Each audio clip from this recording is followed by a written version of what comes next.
On episode 487 of the 40 Plus Fitness Podcast, Rachel and I complete our discussion about nutrition for running.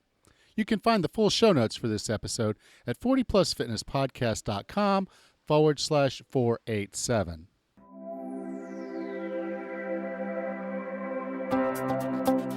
Have you decided you're ready to make a change? To reclaim your health and fitness? The 40 Plus Fitness Podcast is here for you. I'm your host, Alan Meisner.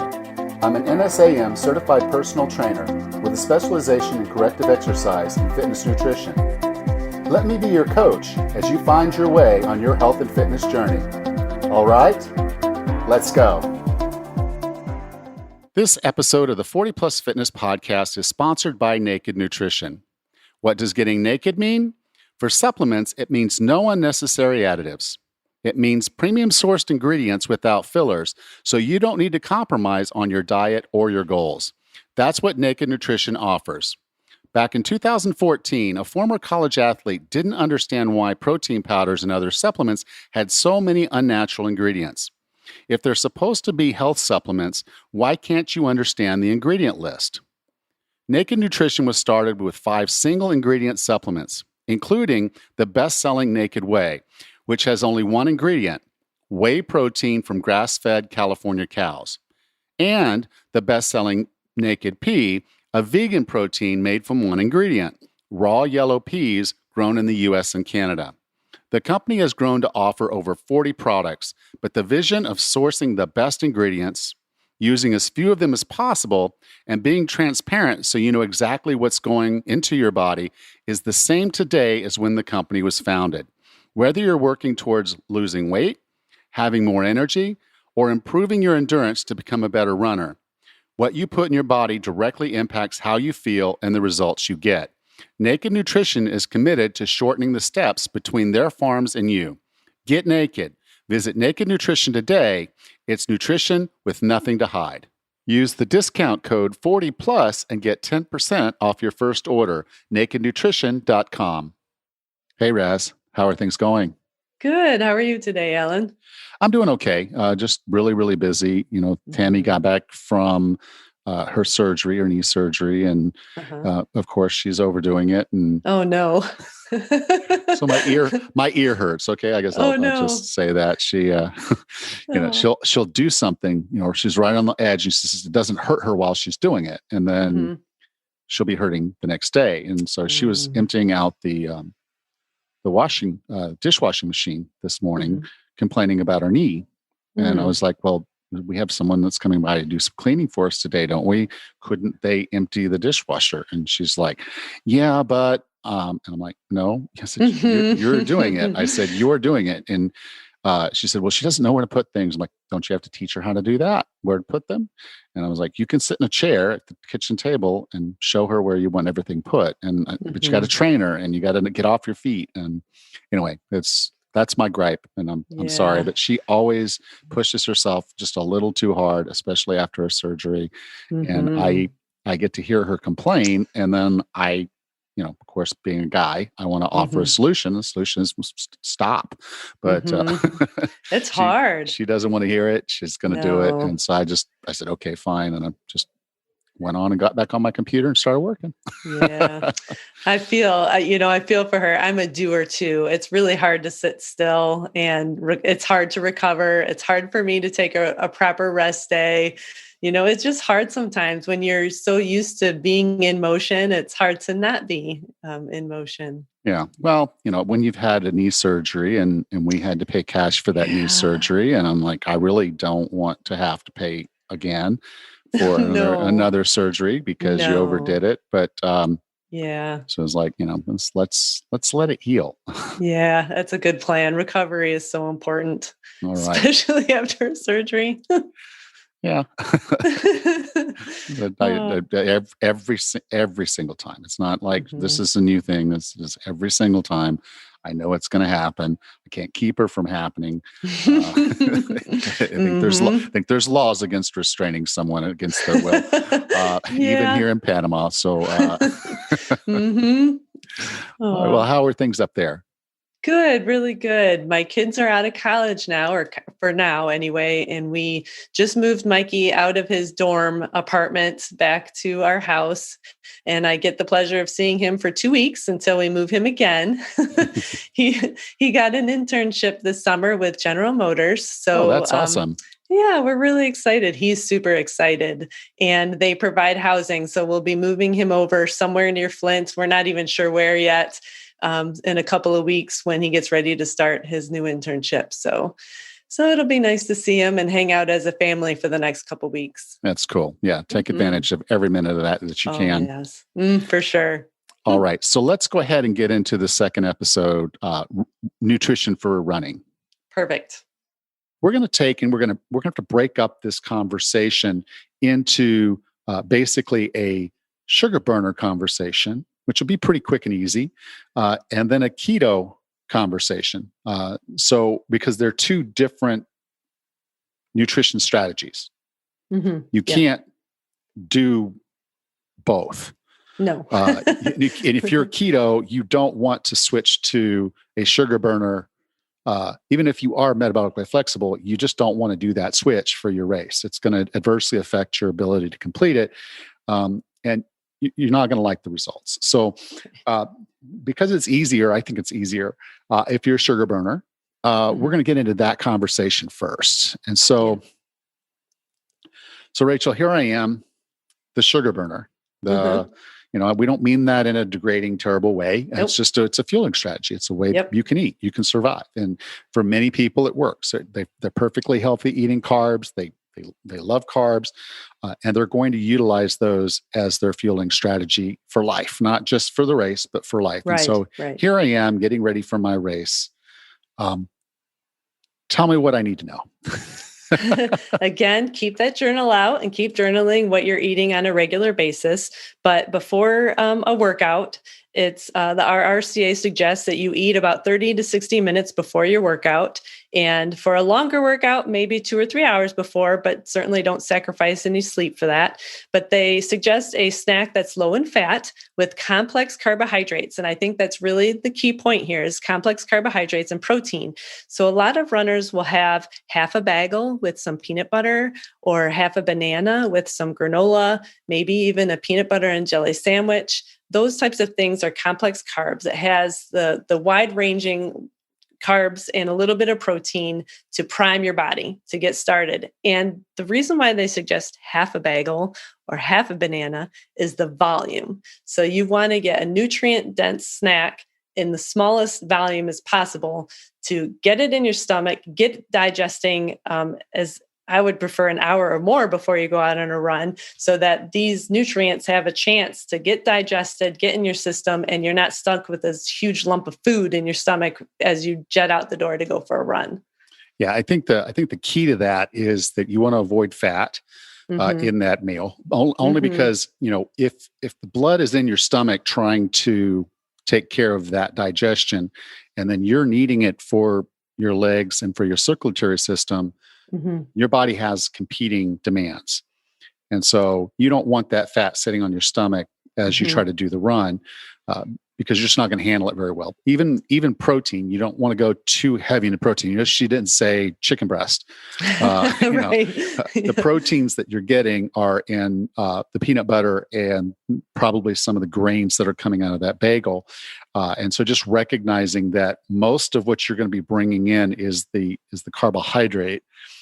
You don't need the sugar at that point because it just puts sugar in your system. It's going to be gone before you start your race. So save if you're going to do any sugar, that's during the race thing. So make these pretty simple meals, low volume, just enough to give you just a little bit of blood sugar going into that race. And it's going to digest moderately slow. It's still going to be faster than protein, and it'll be faster than fat. And that's what you're kind of aiming at, is to basically have your blood sugar at a little bit of a spike as you're starting your race. And then you're going to have a good go. And then the glycogen stores will kick in, and then you can fuel for the race. Yep. Now, back in the day, before a big race, it was very common to hit the Olive Garden. And Yes. All the pasta, please. Yes. And a carb, we would call it carb loading. The Mhm. premise was that we could bring in all these carbs, and then as we got the carbs into our system that night, we would just have this overabundance of glycogen to complete our marathon. Needless to say, we still bonked if we didn't have a good during the race nutrition strategy. So it should have been abundantly clear to us that we weren't doing any carb loading. Mhm. We were just eating a lot of damn pasta. Yeah. Oh, yeah. Carb loading is kind of a myth. And in the sense that it's not the meal the night before the race that's going to give you a perfect race. It's really your nutrition leading up to the race. So consider carb loading the whole week before you're running. And I don't mean go and eat at Olive Garden every night or have a whole ton of pasta or a whole ton of potatoes or something like that. What I mean is follow an appropriate, your standard diet, stuff that you would eat all the time. And the night before your race day meal should be something that has complex carbs, a little bit of protein, and it sets good in your stomach. And I think that's probably the most important thing is that it digests overnight and it sits well with your stomach so that the next morning you're not waking up with this giant steak in your belly or heartburn from a super spicy taco night or something like that. It's the night before the race meal should be pleasant and fulfilling, but not so big that you just can't digest it. One of the things I think was key, and this is probably what was actually the only good thing about hitting Olive Garden so hard, was that I would sleep like a beast because all those carbs would hit my system. And For I mean, it's sure. just like Thanksgiving afternoon when you hit that Hmm. food coma. I would sleep really well. Now, any time that I didn't have a chance to do the carb up, we were on carb loading at the time, I basically would have all the butterflies and I'd be awake that night worrying about the race. And so that was maybe if there's one advantage at all, I would just say it's that, yeah, you're going to sleep like a fiend if you're eating some carbs. So, just Hmm. recognizing that, yeah, sometimes loading a little bit of carbs into your evening meal might help you sleep a little bit better. Hmm. And if a good night's sleep is definitely going to help your performance in the race. So Hmm. it's kind of one of those give or take things. Now, to me, really, as a sugar burner, I think it's your race strategy that's going to make or break you. I mean, the things you're Hmm. eating before leading up to the race, that's great. And it's good to have the good nutrition to have what your body needs, particularly if you're eating to have the electrolytes that you need, those types of things. But it's really when you're in the race that Hmm. can make or break you. Can you talk a little bit about, as we're doing our running, what we should be looking at with regards to nutrition? Sure. All right. I'm going to throw a whole lot of information at you all at once. So, okay. A rule of thumb for running is that we roughly burn 100 calories a mile. And it's a really rough rule of thumb. Certainly, somebody who's smaller, like my size, we burn fewer than 100 calories per mile. And somebody who runs faster and more efficiently won't burn 100 calories per mile either. But let's just use that for a rule of thumb. Secondly, the RRCA suggests that the calories that you should replenish is about 25 to 35% per hour. So just because you're burning 100 calories per mile, rule of thumb, does not mean you should be taking in 100 calories per mile. You really want far less than that. So, for example, if you were to burn 600 calories per hour, you would want to take in about 150 to 210 calories. And even that, 150 calories per hour, even on the less end, is a lot. Is really a lot. And it not many people can handle that. Not even the elite athletes can handle that. And it's more likely that you'll aim for about 100, maybe 120 calories per hour. But even then, people will tolerate less. And now that's the calorie. Now, of those calories, the RRCA suggests that runners aim for about 30 grams of carbs. Now, 30 grams of carbs looks like one banana, two fig Newtons, or half a peanut butter and jelly sandwich. Now, as you can imagine, when you're at mile 15 of a race, I don't think anybody's going to be wanting to take a whole banana or half of a peanut butter and jelly sandwich in the middle of a run. So a lot of the running products out there, the goos, the gels, the chomps, they are designed to contain about 100 calories, give or take, per serving. And they all contain between 20 to 30 grams of carbs per serving. So these items were specifically designed for this reason, to take in some calories, primarily carbohydrates. Some of these also contain some electrolytes. Some of them also contain caffeine. So that's another thing you'll have to watch for. But that's about what you can get. So if you're burning 600 calories per hour, so for somebody like me, I'm a slow runner, I can get 6 miles in an hour, a 10K per hour. So that's 600 calories per hour. I could eat maybe one goo or one gel per hour. So for me, my race strategy is to eat something on the hour. Yeah. But again, that's really highly individual, and it's really subjected to how you're feeling, how your stomach's going to tolerate this food, and then what food you want to take in. Yeah. Now, one of the things I'd put out there that you want to keep in mind is that the blood in your body is going to be focused and concentrated on the performance of the race. So this is your cardiovascular system, and these are your legs. To get that fuel to your legs, to get blood and oxygen going, get everything going the way it's supposed to, there's not going to be a lot of blood down in your stomach. And so the harder you make it for your stomach to have to work, you're taking away. Now there's competing priorities, as we talked about earlier. So this is probably a good time to drink those calories, or at least take them in a form that is easy to digest versus, say, deciding you're going to eat a bagel. Right. It's something that's going to be harder for your body to digest, is going to slow digestion. You want something that's going to go through you pretty quickly. If you're trying to lose weight, I'll say this over and over, I'm not a fan of drinking calories. But if you're in a race and you're trying to perform, you want something that's easily digested. So if you're taking those calories in a liquid form or a gel form, your body's going to be able to digest those without the stomach having to work too hard. And then you'll get the nutrition quickly. It'll go through a lot faster. So that's one thing to take in mind is some things will digest. You'll be able to digest them easier than other things. And then, there's just going to be that limit to how much you can tolerate, which would go back. Do what you do and what you think you're going to do in a race, do in your training. Find something with your training that works. And when you find that thing, that's your golden ticket. That's the approach. That's your plan. And you stick to that plan in your race, you'll be successful. For sure. And my best advice would be to go to a running store and go down the aisle of the sports nutrition there and pick up a different piece of running nutrition from each of the name brands there. And there's Goo, there's Hammer Gels, there's Spring Energy, which Spring Energy is basically real food pureed down to a gel type form. And each of these different types of gels, they all have different mouthfeels. Like some of them are more like a frosting on a cake. Some of them are more liquid, like a syrupy cough syrup.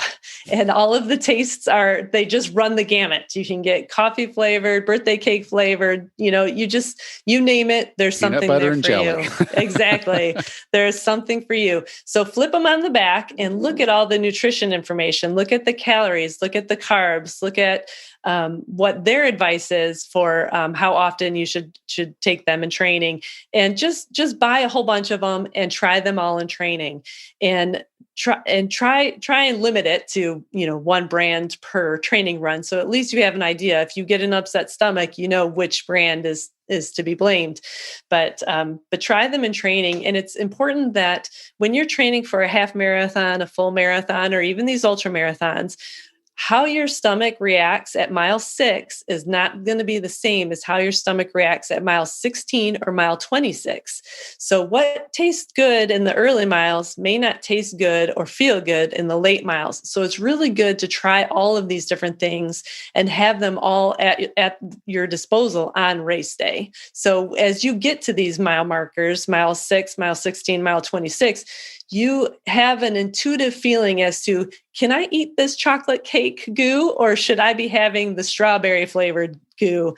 And similarly, you want to pair them with water. Otherwise, you'll get that sugar bomb that I've talked about before, and have all of these different options, and just be intuitive to how you are feeling and what is the best thing that you think you should take at that moment. All right. Now, Rachel, I'm looking at your notes on the after running, and I don't see that post-race beer that I know you and Michael do. Yeah, I highly recommend the post-race beer. Yeah. No, sadly, while I do count it as a carb, it's not on a good nutritional post-race suggestion. But again, you should be eating a snack with some carbs and some protein about 30 minutes right after your race. And again, maybe a couple hours after your race or with your next normal meal. But even here, the science is very shady. Just as soon as you finish a race, it would be important to hydrate for sure. Again, that would be the first priority, is to drink some water, see how you're feeling, maybe some electrolytes if you feel like you need that, and then have some sort of a snack. And your stomach isn't going to say, tick tock, it's 30 minutes, I need to have some food. You just do what you can with what you got. And whatever you can, a little bit of carbs will replenish your energy, but it's the protein that's really important after a race. You just went through this whole half marathon, full marathon. You just put your body through the ringer, and your muscles really need to rebuild. And protein is the building block for that. Yeah. And one of the things that I would put there is make sure that you plan some time after the race. Mm-hmm. You need to do an inventory of yourself. A lot of people will go through the race with an expectation. As soon as the race is over, they're going to hop in a car and go home. And I would say, don't do that. But you don't necessarily have to go to all the tents and try all the different foods and stuff that they're offering either, if it doesn't fit your nutrition plan. But there's an aid tent there. And so just kind of taking an inventory of how you're feeling, is anything out of whack, knowing yourself and saying, okay, I've stabilized, my heart rate's down, I'm not sweating anymore, I'm properly hydrated. I was able to get a little bit of post-race nutrition in without any problems, and I feel okay. Give yourself some time after the race to actually do that. Don't set yourself up on a plan of, okay, finish the race and leave. Only because, again, the medical facilities are right there. Sometimes there's masseuses and other care professionals there. So just realize that's all there ready for you. And don't be in such a hurry to get out of there, because you really want to make sure you check yourself at the end of a race. You've just pushed yourself really hard. Absolutely. And making sure that your hydration and nutrition is there, that you're feeling okay. And the longer training runs are going to give you kind of that basis to know how hard you've pushed yourself relative. And in a race, I promise, you've pushed yourself harder than you did on any training run you ever did, because the adrenaline was there.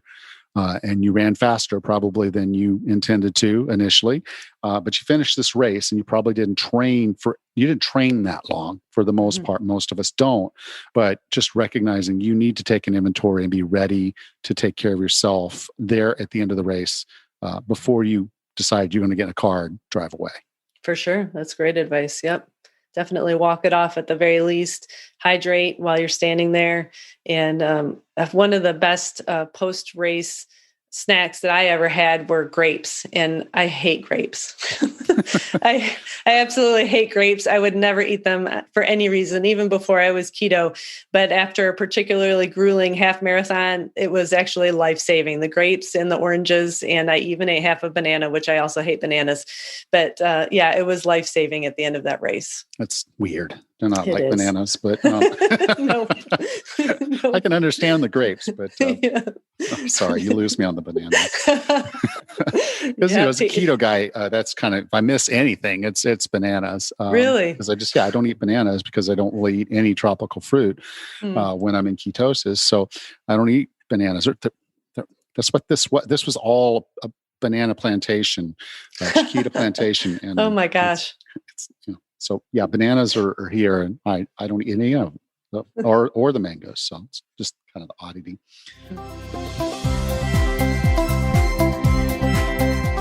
This episode of the 40 Plus Fitness Podcast is sponsored by Naked Nutrition. What does getting naked mean? For supplements, it means no unnecessary additives. It means premium sourced ingredients without fillers, so you don't need to compromise on your diet or your goals. That's what Naked Nutrition offers. Back in 2014, a former college athlete didn't understand why protein powders and other supplements had so many unnatural ingredients. If they're supposed to be health supplements, why can't you understand the ingredient list? Naked Nutrition was started with 5 single ingredient supplements, including the best-selling Naked Whey, which has only one ingredient, whey protein from grass-fed California cows, and the best-selling Naked Pea, a vegan protein made from one ingredient, raw yellow peas grown in the U.S. and Canada. The company has grown to offer over 40 products, but the vision of sourcing the best ingredients, using as few of them as possible, and being transparent so you know exactly what's going into your body is the same today as when the company was founded. Whether you're working towards losing weight, having more energy, or improving your endurance to become a better runner, what you put in your body directly impacts how you feel and the results you get. Naked Nutrition is committed to shortening the steps between their farms and you. Get naked. Visit Naked Nutrition today. It's nutrition with nothing to hide. Use the discount code 40PLUS and get 10% off your first order. NakedNutrition.com. All right. So again, if you're a carb burner, and that's your nutrition strategy, and you have any questions about this, please do come to the Facebook group at 40plusfitnesspodcast.com/group. And Rachel and I will be there to answer any and all questions that you have regarding nutrition as a carb burner. For sure. I've done it. I've got snacks. I've done it too. All right. Now where Rachel and I are today, now I wouldn't even vaguely consider myself an endurance athlete. I like to walk, and I walk long distances, and it's very slow. And so I guess you could say, yeah, if I'm going to do a 14 mile walk, that's endurance. That's endurance. Yeah, for sure. It's just very, very slow. So that's 4 hours of me being alone in the jungle. And I like that. But we're keto. And so that puts us in a very different place with regards to the way that we would fuel. I'm good for a 4-hour walk with no nutrition. Now, I do hydrate a little, but I don't worry about nutrition on anything like that. And now, if I were doing a marathon, I probably would need some form, because I'm moving faster. I'm obviously going to go through fluids faster. I'm going to go through glycogen faster. But for something like 14 miles, and particularly walking, I don't need a fueling strategy. I can do all of that fasted. But let's go back to the beginning and let's talk about what someone who's keto adapted should be doing pre-race, before the race. What should their fueling strategy be?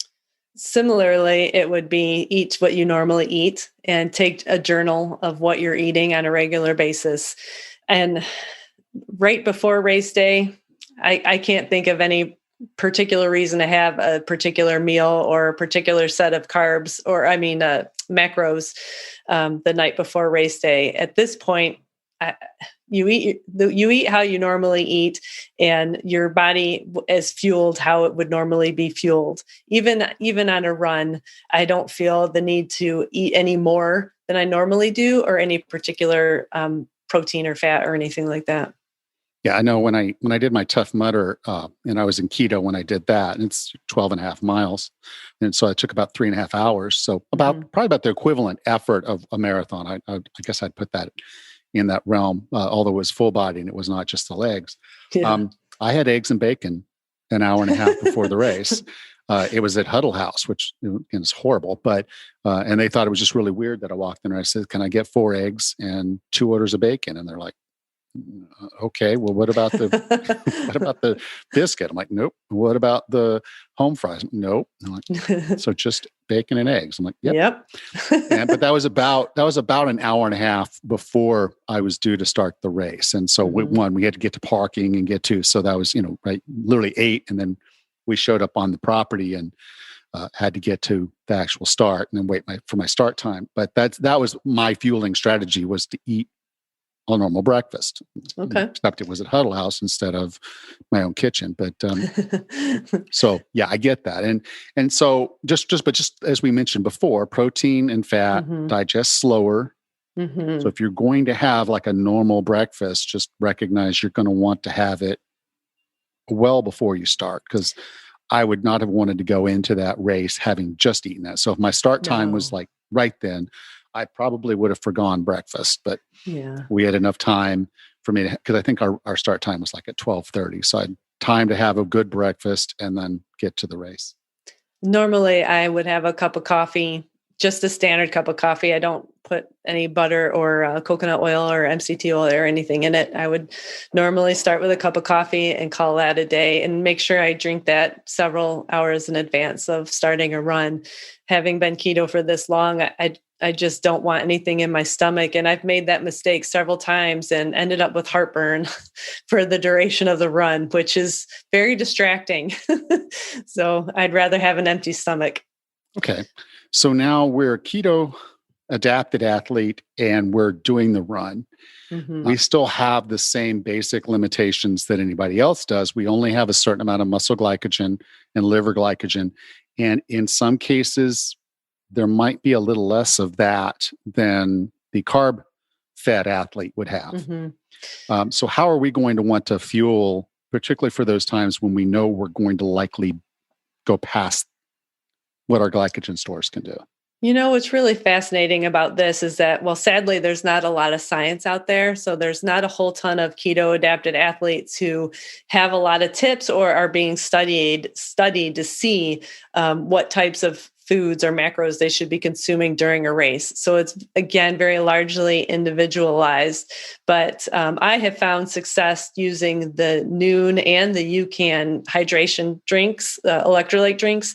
They each have carbs in them, which are, I don't know how you call it, clean carbs. So they're super starches. So it doesn't elicit the same type of uh, glucose response or insulin response as a sugar does, but it just seems to sit well in my stomach and it gives me enough energy to last for at least half a marathon. I know that I've gone 15 miles without anything other than the Noon endurance drink, but yeah, then if you're going to go longer, then again, it'll be something that's more tailored to how your stomach responds.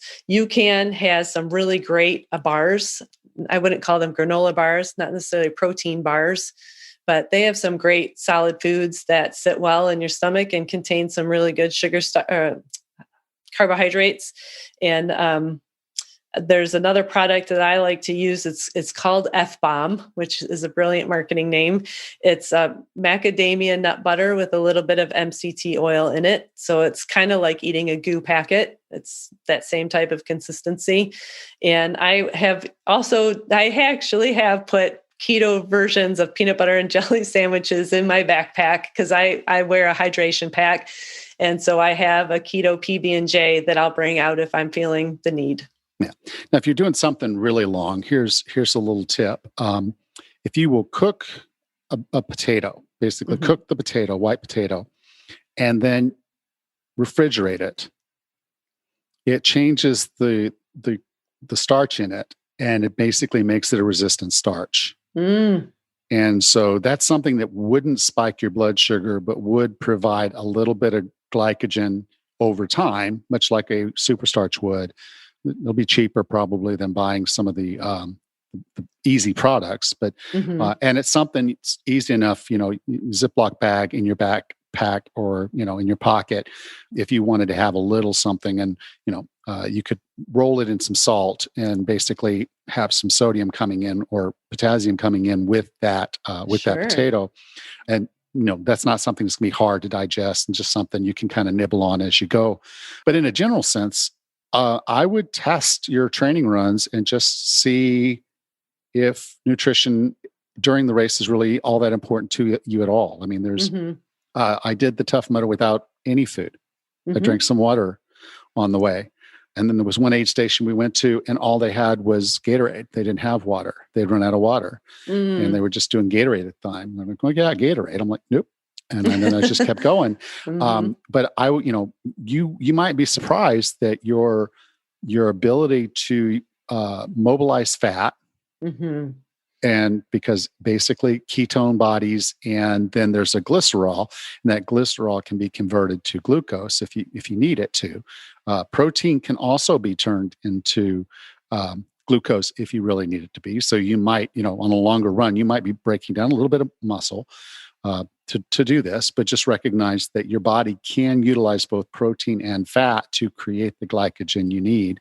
And depending on your pace, you're potentially going to be in a fat burning zone Oh, for for a good sure. portion of it, and burning body fat as a part of the energy source for Mhm. how you're getting where you're going. So Yep.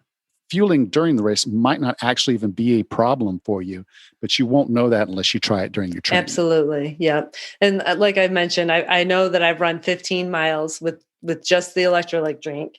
Um, but I haven't tested that even further. I right now I'm training for a 50 miler. So I want to practice my nutrition early and often. So I'm trying all these different things on every training run, no matter what. So while I know I could probably last longer without having any extra nutrition, I want to test it in training and be prepared for a race day.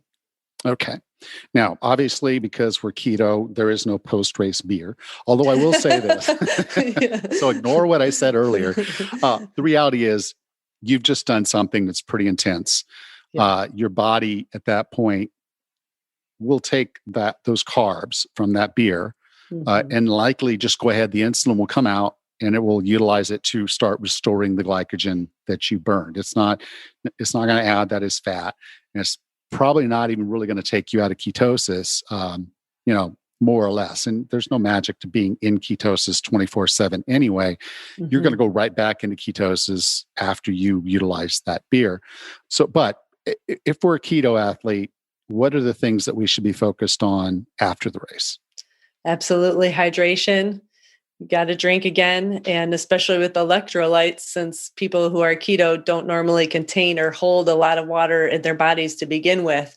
So electrolytes play a larger role in post run, but also the protein. Again, we just hammered our body and our muscles are needing to be rebuilt again. So protein would be the key factor for post race. Yeah.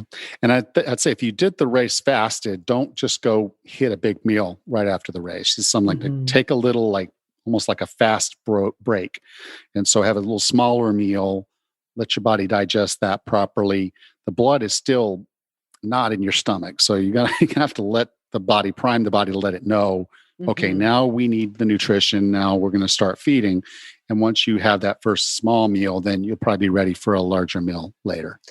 Yeah, and either way, whether you're a traditional carb burner or keto, you're going to feel hungry. That hunger hormone is going to come out in spades. It's going to be huge, and you don't want to succumb to that right off the bat. You do need to replenish. Don't get me wrong, but you're also low on hydration. And sometimes when you're thirsty, your body is telling you you're hungry, and there's kind of a mixed message in there. So first hydrate, then protein. Great. And again, if you have any questions, if you're a keto adapted person who's wanting to get into this and wants to understand this nutrition a little bit better, and you have a question we didn't answer here today, you can go to the Facebook group at 40plusfitnesspodcast.com/group. And Rachel and I'll be glad to address those questions there. For Now, sure. that said, before we got ready for this episode, I wanted to try to head off you having any questions. So I asked the question. I asked the question before we went live with this, and so there were several really good questions, and I want to acknowledge the people that took the time to answer those questions because it made this a better podcast, and I want to thank you for that. The first question came from Frank, and what Frank was asking, well, I'm sorry. The first one was Kevin. Kevin, I'm sorry. Kevin was asking if there's a difference or what if we were going to do this, we obviously must be talking about carbs and keto differently. Hmm.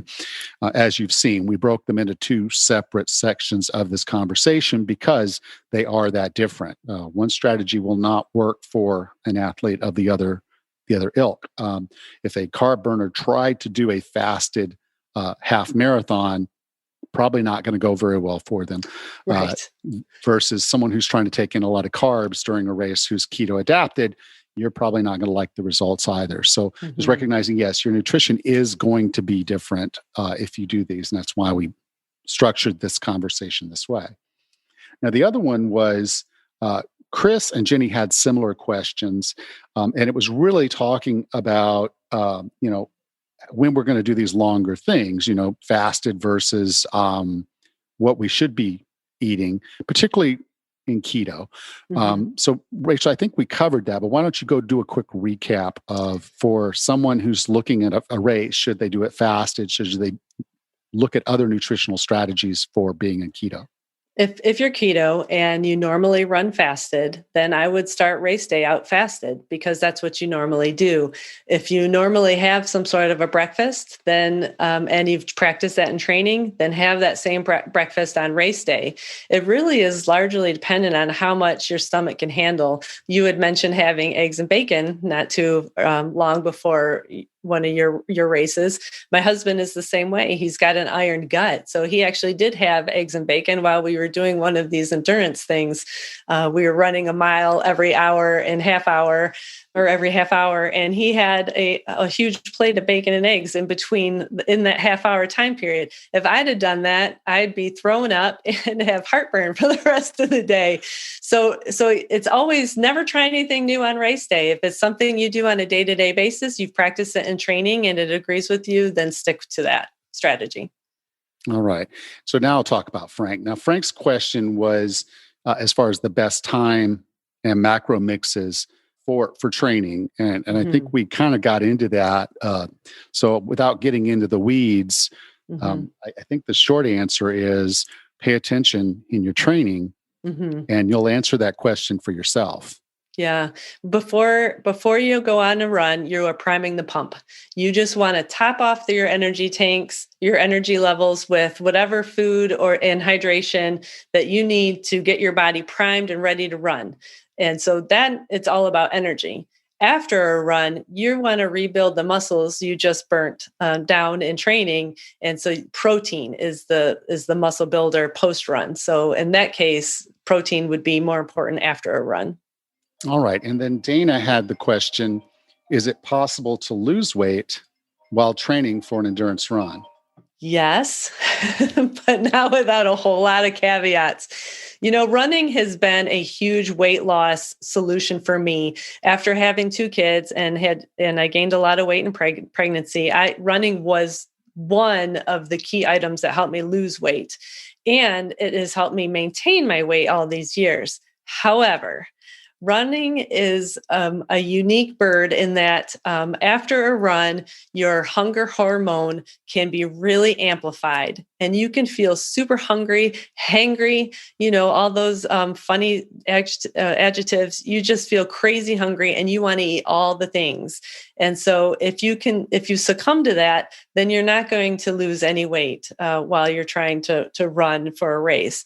But secondly, what's important to note is that you need to pay very close attention to how you diet as well as run. Because if you find yourself in a nutritional deficit, then your running is going to suffer and you're not going to have the performance that you were hoping for by losing that weight. And for women in particular, it gets really dangerous because we can lose our periods and have a really bad iron deficiency. And there's also something called REDS, which is I always get it wrong, reduced energy deficiency syndrome or something like that. And it's when you are dieting and you're restricting calories, you're restricting nutrients, and your body just will shut down. It just can't handle that. You can't put it through the ringer on a run without the proper nutrients. So if you're trying to diet and using running as your exercise modality, it's just really important that you pay very careful attention to having nutrient dense foods, not restricting yourself so much that you can't get the energy you need to perform on a run, and really be very intuitive and listen to what your body is telling you. Yeah. And I would refer you, Dana, to Dr. Ponser's interview that I did. His book, basically as we look at energy and trying to go into a deficit and how much our body's going to burn from the exercise we do, and then how much everything else is going to burn, because that's one of the things they didn't count for in the calculation of calories in, calories out, was that other processes of your body would actually reduce energy usage to compensate for the energy you're burning when you're doing the runs. And like Rachel said, and this is me, I felt like after a long run, I deserved to eat what I wanted to eat. Mm-hmm. And so every long run I ever trained for, other than the Tough Mudder, I gained weight. The Tough Mudder, I was in ketosis. So that was a very different animal to the way that I was fueling. Now, when I was a carb burner, I would gain 10 pounds training for every marathon. So my normal running weight at that point was about 185 pounds, but by race day, I was 195 and I was a Clydesdale. And it just never failed. I'd go to the weigh-in. I'm 195 that morning. I'm running as a Clydesdale. And my legs felt it. So just recognizing running can be a strategy to assist you in losing weight, but it's not always effective for everybody. If your hunger gets turned on, or if your brain basically gives you this, you're entitled feeling, which mine did, I ate more and I gained weight. So it might work, it might not. Get out that journal and write down what you're eating and how you're feeling, and really be careful again about what nutrients you're taking in and what nutrients you're avoiding, and just make sure you have a well-balanced meal and you're getting enough nutrients to run at the same time. It's really important. Yes. And then Anthony asked one of my favorite questions about heavy sweaters. And we're not talking about the wool kind. We're talking about those of us that lose a lot of fluid by sweating. And I consider myself a heavy sweater as well, Anthony. In fact, I remember at one point during my journey, I took pictures of the sweat on the floor underneath the elliptical machine. And it's like, it was one of the sayings, fat crying. That was one of the things, so just, some of us do sweat more, and it will impact your hydration equation. It does. And if you, again, line up the nutritional labels for the electrolyte drinks like Noon and UCAN, Gatorade, and also include Pedialyte, because the Pedialyte has a super high concentration of electrolytes. And if you're feeling, you might respond better to different concentrations of electrolytes than from these various drinks. In addition, if you're having problems with cramping, if you're leading towards that those feelings of dehydration or hyponatremia that we talked about earlier, if you're feeling some really ill effects, then it would be worth talking to your doctor and seeing if you can get a sweat test to know about how much you're losing in electrolytes when you sweat.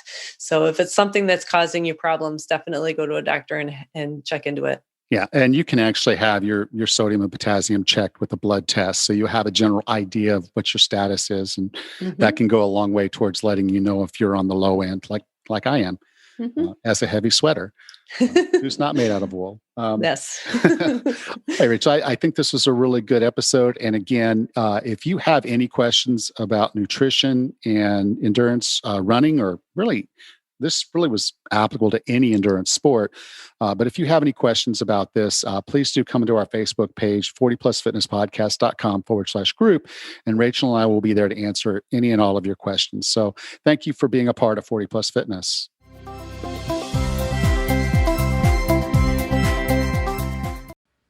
Next time on the 40 Plus Fitness podcast, we discuss working out with your partner.